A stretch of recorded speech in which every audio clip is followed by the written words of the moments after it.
오늘은 신년 감사 주일로 드립니다. 오늘 본문은 요한복음의 서론 부분입니다. 참 매칭이 잘 되게 오늘 아침 매일 성경 본문하고 똑같더라고요. 저도 준비를 하고 이렇게 보니까 그렇게 됐습니다. 오늘 본문은 공동체 안에서 찬양으로 불려졌던 부분입니다. 또한 요한복음 제일 앞부분에 나오기 때문에 1절부터 18절 오늘 본문 마지막까지가 서론 부분입니다. 서론. 그래서 전체적으로 이 요한복음의 내용들 중에 가장 이 앞부분에 있으면서 도대체 요한복음은 무슨 얘기를 하려고 하느냐를 이렇게 큰 줄기로 이렇게 보여주는 본문 중에 하나입니다. 예수님 당시의 사람들은 대부분 글자를 사실 몰랐습니다. 아마 많은 학자들조차도 예수님도 아마 글자를 몰랐을 것이다. 문맹이었습니다. 그래서 대부분의 성도들이 다 그 당시에 헬라어나 말은 했어요. 말은 했고 히브리어, 자기 나라 민족의 고유어 이런 말도 못했어요. 사실 몇 단어만 알고 있었죠. 왜 그러냐?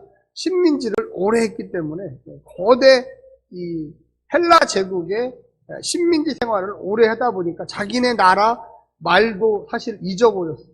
그래서 이 헬라어라는 그리스어를 자기 나라 말처럼 썼습니다. 우리 나라도 일제시대 말기에 한글을 못 쓰게 하고 어를 못 쓰게 하고 일본말을 많이 쓰게 하는 그런 상황이 생겼듯이 예수님 시대의 대부분의 사람들은 익숙한 이 용어가 이 히브리어가 아니고 사실은 헬라어였습니다. 그리고 그 당시에 썼던 그 글 역시도 헬라어였어요. 그런데 이 헬라어를 대부분 다 몰랐어요. 알고 있는 사람은 누구였었느냐? 제사장이나 아니면 똘똘한 이 바울과 같은 이 학자나 뭐 이런. 그래서 초대교회 안에 성도들이 주로 어떤 사람들이 처음에 많이 모였냐면은 물론 배운 사람들도 있었지만 대부분의 사람들이 노예들이었어요. 노예들이었으니까 그들에게 이 글자를 모르니까 무언가를 가르쳐줄 수가 없죠, 사실. 그 예수님이 누구냐, 예수님은 어떤 분이냐 이런 것을 가르쳐주고 싶어도 글자를 몰랐기 때문에 몰랐습니다. 그래서 나타났던 게 뭐냐면 노래였어요. 찬양이었어요. 그래서 찬양은 그것을 따라 부르다 보면 그 뜻이 계속 반복하다 보니까 그것을 스스로 알게 됩니다. 그래서 이 처음에 요한복음에 나오는 요한복음 1장 1절부터 18절까지는 우리가 늘 예배 끝나면 또 예배 중간에 하고 있는 주기도문송하고 사실은 상당히 비슷한 거예요. 그래서 주기도문만 외워도 기독교의 많은 진리를 사실은 알 수 있듯이 여기 나오는 이 요한복음 1장 1절부터 18절까지의 내용을 주로 누가 했느냐? 교회 처음 나오는 사람들에게 노래로 가르쳤어요. 노래를 부르면서 리듬감 있게 하니까 잘 외워지고 핵심적인 걸 그곳에 딱딱 집어넣어가지고 예수님은 누구일까? 예수님은 어떤 분일까? 예수님을 믿으면 뭐가 도대체 좋은 건가? 뿐만 아니라 환자들. 병중에 있는 환자들에게 예배에 계속 나오라고 할 수가 없죠. 그러니까 이 환자들 곁에 가서 기존에 믿음 있는 성도들이 1장 1절부터 18절까지를 찬양으로 만들어서 같이 불렀습니다. 여기 뭐가 이렇게 있네.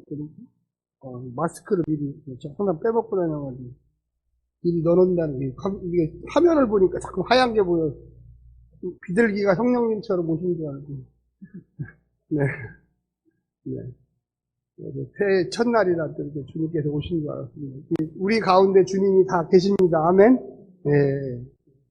그래서 그 환자들 옆에서 요한복음 1장 1절부터 18절을 찬양으로 같이 불러주면서 몇 번 같이 부르다 보면 그 환자가 그 내용을 들으면서 예수님은 이런 분이었구나. 예수님은 나에게 지금 또 이런 분이구나. 그리고 내가 죽으면 가야 할 그곳에 이런 분이 계시구나. 할렐루야. 그래서 기독교 신앙은 이성적인 사실 것보다는 약간은 비논리적이지만 굉장히 감성적인 부분이 많아요. 그래서 이거를 지금 요한복음 1장을 잘못 해석하면은 이단으로 가는 사람들이 굉장히 많아요. 그래서 이단 중에는 요한복음 특히 1장 부분을 이상하게 해석해가지고 전통 교리를 벗어나고 전통 교회를 벗어나서 간 사람이 많습니다. 요한복음이 사실 쉬운 건 아니에요. 그러나 우리가 한번 따라서 해주십시오. 신앙 고백. 신앙 고백. 예, 그래서 특히 이 1절부터 18절까지는 아까도 얘기했지만 찬양이면서 신앙을 고백하는 행위였어요. 그래서 내가 배운 대로, 내가 찬양을 배운 대로 그 안에 기독교의 가장 기본적인 진리가 들어있기 때문에 그것을 내가 부르면서, 따라 부르면서 신앙을 고백하는 내용입니다. 오늘 본문은 10절부터 18절까지 읽었지만 사실은 1절부터 18절에 너무 제가 길어가지고 뒷부분만 잘라냈습니다. 우리가 처음에 알아야 될 내용 중에 하나는 한번 따라서 해주시죠. 선재하신 그리스도. 선재하신 그리스도. 네, 굉장히 낯선 단위죠. 그 이게 선재라는 뜻이 뭐냐면 이 모든 만물이 생기기 이전에 우리가 보는 이 별이라든지 나무라든지 이런 지구라든지 모든 인간이 만들어지기 이전부터 주님은 로고스라고 하는 말씀으로 계셨습니다. 그걸 선재라고 그래요. 선재. 좀 어려운 단어예요. 그래서 이 세상 모든 만물이 생기기 이전에 주님이 계셨다는 것을 찬양으로 신앙 고백으로 고백하는 거예요. 그래서 요한복음 1장 1절에 뭐라고 나왔냐면 태초에 노고스가 계시니라, 말씀이 계시니라라고 이렇게 고백합니다. 근데 이 말씀이 누구냐? 이 말씀이 바로 예수 그리스도라는 거예요. 할렐루야. 하나님, 우리가 기독교에서 가장 많이 부르는 요청, 하나님, 예수님, 그 다음에 세 번째가 뭐죠? 그렇죠, 성령님. 그래서 이 하나님이 세상을 창조하셨는데 그 옆에 노고스 예수님이 서 있었다는 거예요. 알고 보면 무슨 뜻이냐? 예수님과 하나님과 성령님이 한 분인데 같이 이 세상을 창조했다는 거예요. 한 분이에요, 한 분. 그런데 그분이 이 땅에 육신을 입고 로고스였었는데 말씀이었는데 창세기 1장에 보면 말씀으로 하나님이 이 세상을 창조합니다. 다른 걸로 창조하는 게 손으로 창조하지 않았어요. 말씀으로 빛이 있으라 하니까 빛이 있었어요. 그 로고스가 바로 예수님인데 예수님과 하나님은 똑같은 분이에요. 그런데 이 땅에 육신을 입고 오신 분을 일컬어서 예수님이라고 하는 겁니다. 할렐루야. 그래서 예수님은 완전한 인간이 되셨어요. 완전한 인간. 다른 인간이 아니에요. 똑같아요. 우리의 살과 피와. 그래서 예수님이 인간이 되셔서 하나님의 뜻을 따라 십자가에서 모든 피를 쏟으시며 인류를 위해서 순종하여 이 땅에서 죽으셨던 것입니다. 아멘. 우리의 죄를 대속해서 그분이 죽으셔서 그게 바로 뭐냐면 은혜예요. 은혜. 한번 따라서 은혜. 우리가 은혜가 도대체 뭐지? 우리가 그래서 은혜라는 용어를 엄청나게 많이 쓰잖아요. 아이고 은혜로 받아들이세요. 주님의 은혜입니다. 근데 도대체 그게 어떤 은혜인데? 하나님이 사람을 너무 사랑하사 자기가 친히 육신의 옷을 입고 이 땅에 오셔서 인간을 위하여 십자가에서 죽으셨다는 거예요. 그게 참 이해하기 사실 힘든 얘기예요. 그게 그렇게 쉬운 얘기. 그런데 요즘 이렇게 얘기하면 여러분 잘 이해하실 거예요. 요즘에 애완동물 키우시죠, 집에. 고양이도 키우고 개도 키우고. 저는 약간 이해가 안 돼요, 솔직히. 그런데 그 애완동물 이런 분들을 보면은 얼마나 열심히 하는지 몰라요. 심지어 3월달에 대통령 후보도 애완동물 정책을 내야 돼요. 법을 만들어야 돼요. 안 되면은 전국에 있는 수백만의 애완동물 가족들이 딴 사람을 치고. 아무도 안 믿으시네. 우리 교회는 애완동물 별로 키우시는 분이 아니에요. 저는 옛날에, 지금은 안 먹지만, 한창 때는 보신탕을 상당히 좋아했어요. 그 당시 분위기는 다. 그래서 얼마나 좋아했는지 목사님들이 봄 되면은 개를 한 마리 어느 농촌에 있는 목사님이 키우기로 하고 교회 지방에서 돈을 이렇게 줘서 10만 원 개 키우라고. 그래서 복날만 기다렸죠. 한 200년 전 얘기 같아요. 그래서 8월달이나 7월달 복날이 오면 그것을 헌신하는 마음으로 잡아서 우리 지방의 목사님들 다 보시라고 했는데 지금 큰일 날 얘기. 옛날에 200년 전 얘기. 200년 전. 지금은 아니 사람을 그렇게 사랑하는데 가족, 이 애완동물은 또 하나의 가족이거든요. 가족을 잡아먹으면 큰일 났어요. 그렇게 먹을 게 풍부한데.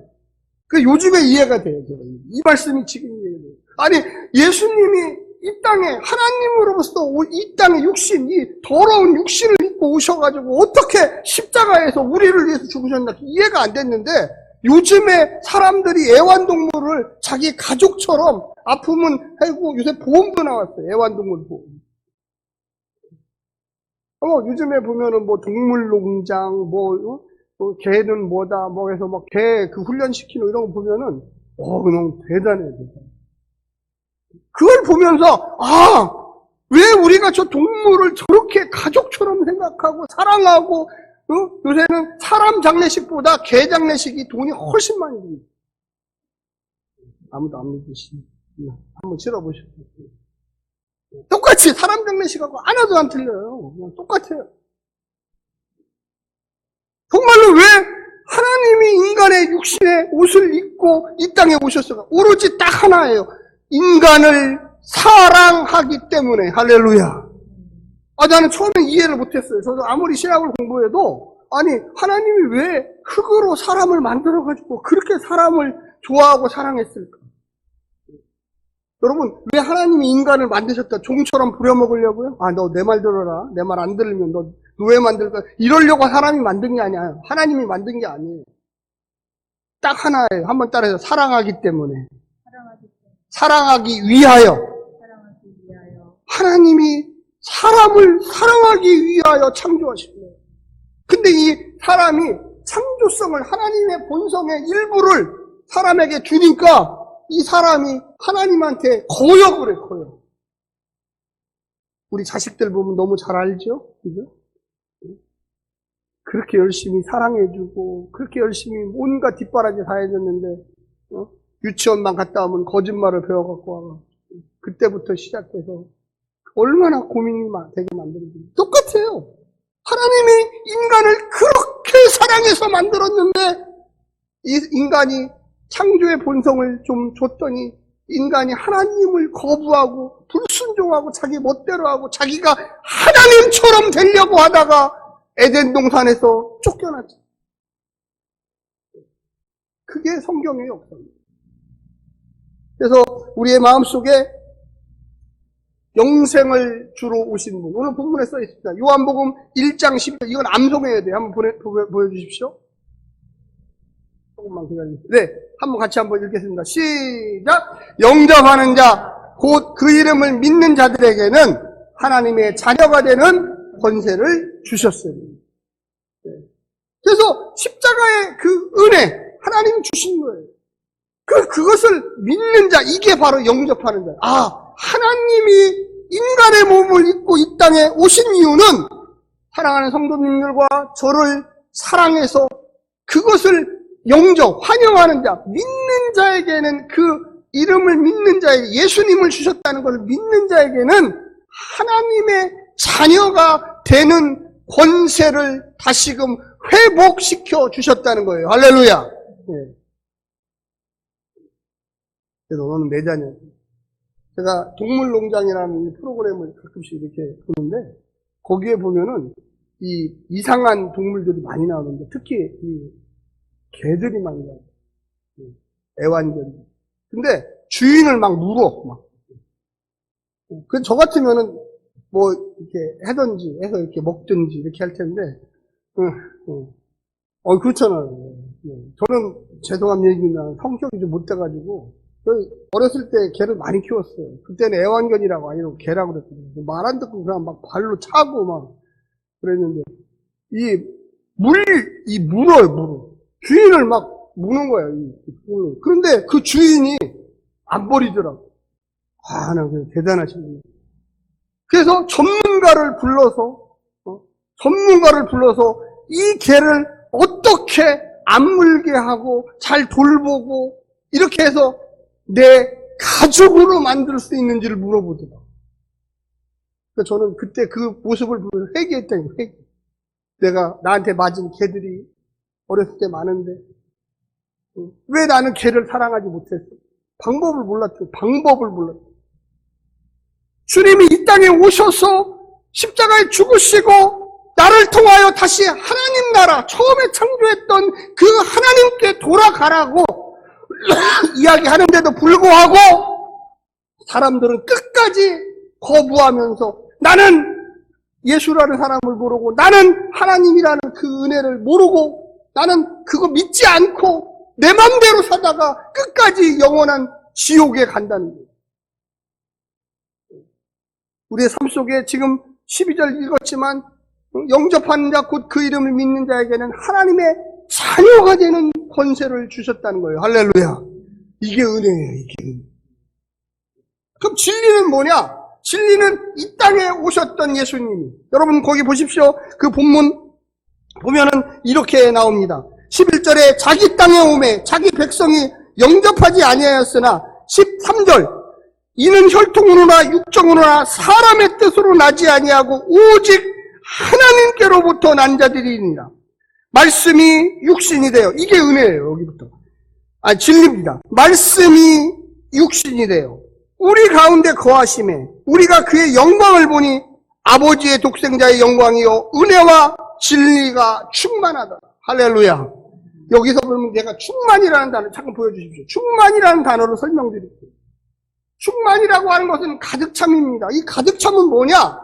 예수님 하나면 모든 것이 완성된다는 거예요. 다른 게 절대 필요 없다는 거예요. 하나님은 오로지 예수로만 이 세상을 구원했다는 거예요. 할렐루야. 충만. 그분이 이 땅에 오셔서 물론 30년 가까이 사셨지만 공생에 메시아로서의 3년 정도를 사셨어요. 근데 그 모습이 완벽하다는 거예요. 그게 마태복음, 마가복음, 누가복음에 아주 잘 기록되어 있습니다. 물론 요한복음에도 기록되어 있어요.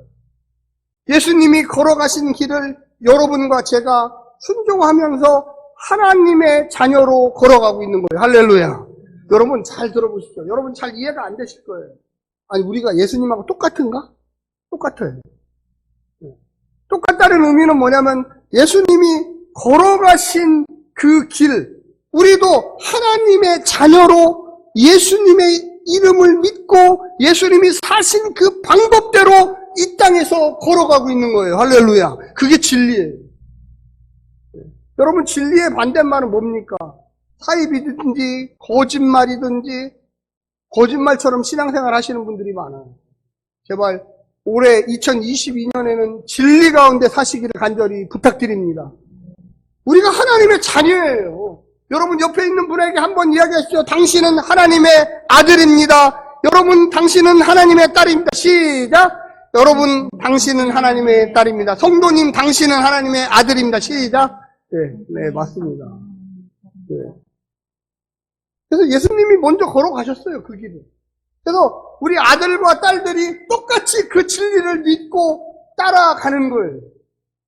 우리는 예수님 외에 전혀 다른 것이 필요 없어요. 그분이 걸어가신 그 길 하나면 우리는 이미 구원을 받았고 이미 하나님의 아들, 딸이 되었고 그래서 우리는 힘과 능력과 진리 가운데 많은 분들이 예수 믿어서 좋은 게 뭐냐고 물어봅니다.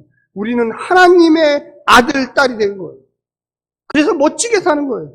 우리가 이 땅에서 의미 있게 사는 거, 힘 있게 살고 능력 있게 사는 이유는 뭐냐? 그것은 예수 그리스도의 진리 되심을 믿고 충만함을 받고, 물론 우리가 육신이 있으니까 타락도 하고 죄도 져요. 그런데 이게 중요한 게 아니에요.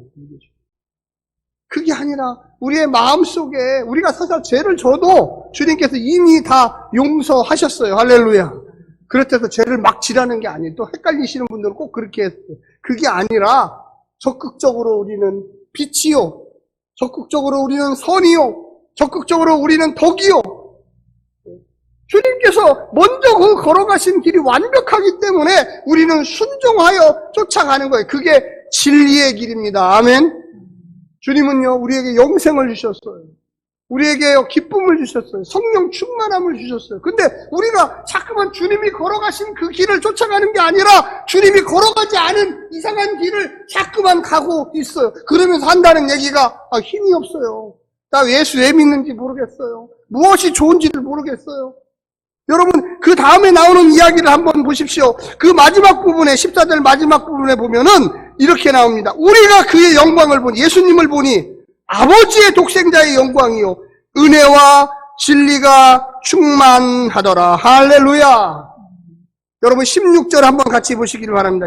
우리 한번 같이 읽게요. 시작.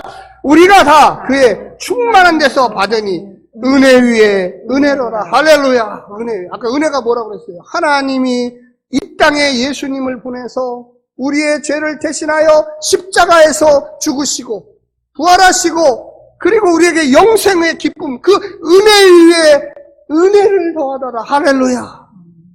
예수님이 성취하셨어요. 완벽하게 하나님의 뜻을 성취하셨어요. 그래서 우리가 예수의 이름만 믿으면, 예수님만 따라가면 좋은 거는 그곳에 다 있다는 겁니다. 예수님을 제대로 좀 이렇게 믿으면요, 재밌어요. 그리고 힘이 생겨요. 그리고 어떤 길이든지, 야, 이게 진리의 길이구나. 이 진리의 길에는 그 속에 영생의 기쁨이 있고요. 하나님의 성령의 충만한 기쁨이 있고, 이 땅에 사는 동안, 내가 자신감. 내가 죽어도 하나님 나라에 갈 수 있고, 하나님을 만날 수 있고, 내가 그분과 함께 동행할 수 있다는 확신이 생긴다는 거예요. 할렐루야. 사랑하는 성도 여러분, 우리 행복한 교회 성도들이 2022년에는 은혜와 진리 가운데 있는 예수 그리스도를 따라가시기를 간절히 부탁드립니다. 네. 초대교회 성도들도 이 1절부터 18절까지만 잘 이해하면 다 구원받았고 능력이 있고 순교의 순간에도 흔들리지 않고 진리 대신 은혜 대신 예수 그리스도를 내가 쫓아가노라. 그래서 우리가요 이 본질을 잘 알아야 돼요. 교회 나와서 이상한 잡것만 배우지 마시고 정말로 중요한 거 예수 그리스도를 배우시기를 간절히 부탁드립니다. 하나님이 예수님 믿으면 예수님과 똑같이 아들과 딸로 대해주신다고 그랬어요. 여러분, 그래서 우리도 기도하면, 예수의 이름으로 기도하면 병자도 고치고 귀신도 내쫓고 축복권이 있는 거예요. 네. 여러분과 저는 다 축복권이 있어요. 여러분, 신년 초에 아들과 딸들의 머리 위에 기도하시고, 하나님, 우리 딸이, 우리 아들이 예수 그리스도가 사셨던 은혜와 진리 가운데 살게 하여 주셔서 하늘의 복을 내려 주시옵소서. 물질의 복도 내려 주시옵소서. 관계의 복도 내려 주시옵소서. 여러분 한번 손 들어보시죠. 오른손 한번 들어보세요. 자기한테 가슴에다 올리고. 그 다음에 따라하세요. 사랑의 하나님. 사랑의 하나님. 예수 그리스도의 은혜와 진리의 길을 사모하게 하시며 그 길을 따라가게 하시며 성령의 충만함을 주셔서 하늘의 복을 자기 이름 넣으세요. 제 이름을 따지면 조성배가 누리게 하여 주시옵소서. 예수님의 이름으로 기도드립니다. 네, 여러분 꼭 하십시오. 우리의 삶 속에 해보세요. 저도 해요. 저도 뭐 목사가 따라서만 하는 게 아니에요. 저도 새벽마다 하나님 오늘 하루도 예수님 걸어가신 그 길을 따라가게 하시고 의의 길, 진리의 길, 성령 충만한 길 가게 하셔서 거짓된 인생이 아니라 참 인생이 되게 하시고 많은 죽어가는 영혼들에게 도움이 되는 말과 언행과 행동을 하게 하시고 설사 이 길이 고난의 길일지라도 우리 육신의 눈으로 볼 때 아픔의 길일지라도 주와 함께 걸으며 승리하게 도와 주시옵소서라고 기도합니다. 우리의 삶 속에 여러 가지 불안의 요소들이 오잖아요. 여러 가지 어려운 일이 와요. 생각지도 못한 일이 와요. 그런데 그 속에서 주님이 우리에게 가야 할 분명한 길을 보여주십니다. 우리 행복한 교회 성도들이 2022년 주님과 함께 동행하시면서 늘 은혜와 진리 가운데 사시기를 간절히 부탁드립니다. 기도하겠습니다.